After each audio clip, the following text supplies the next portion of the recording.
Kukuha tayo ng dahon ng luya. Ihahalo natin sa lulutuin natin. Pinangat na tilapia sa kamatis. Mayroon tayong tanim na dahon ng luya dito sa ating munting bakuran. Yan, ihahalo po natin ito. Masarap po itong ilagay sa mga kinamatisan na isda.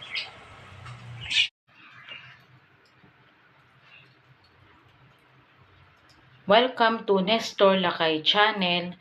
Ang lulutuin natin ngayong araw na to, magluluto tayo ng kinamatisang tilapia o pinangat na tilapia sa kamatis. Naghiwa na tayo ng luya at saka kamatis, nilagyan natin ng tubig at lagyan natin ng konting asin. Ito po ay lalagyan natin ng dahon ng luya.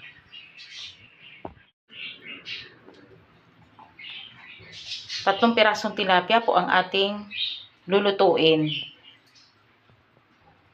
Yung kalahati po nito niluto nating prito.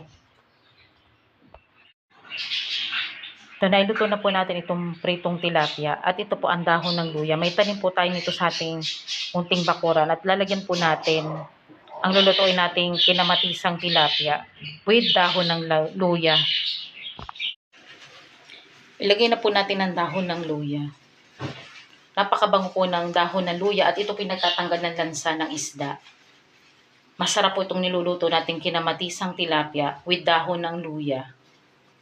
Sobrang healthy po itong ulam na ito. Kapag naluto na yung kamatis, saka natin ilagay ang isda.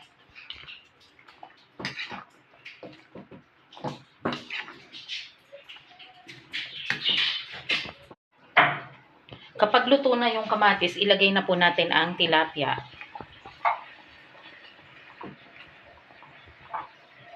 Sobrang dali lamang po itong lutuin.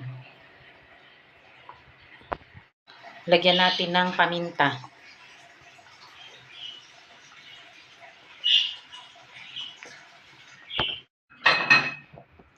Ilang minuto na lang at malapit nang maluto ang ating kinamatisang tilapia with dahon ng luya. Panlaan po muna natin ito ng mga ilang minuto.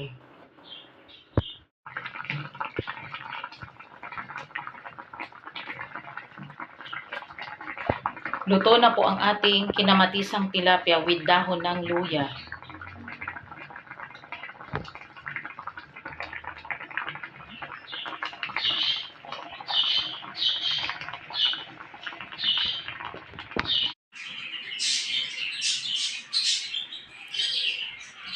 Ulam for today.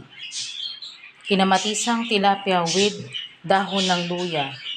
Masarap at madaling lutuin at healthy ulam. Maraming salamat po sa panonood niyo po ng aming channel, Nestor Lakay Channel. At huwag niyong kalimutan mag-like, share, and subscribe po sa aming channel. Maraming salamat po and God bless po sa ating lahat. Kain po tayo.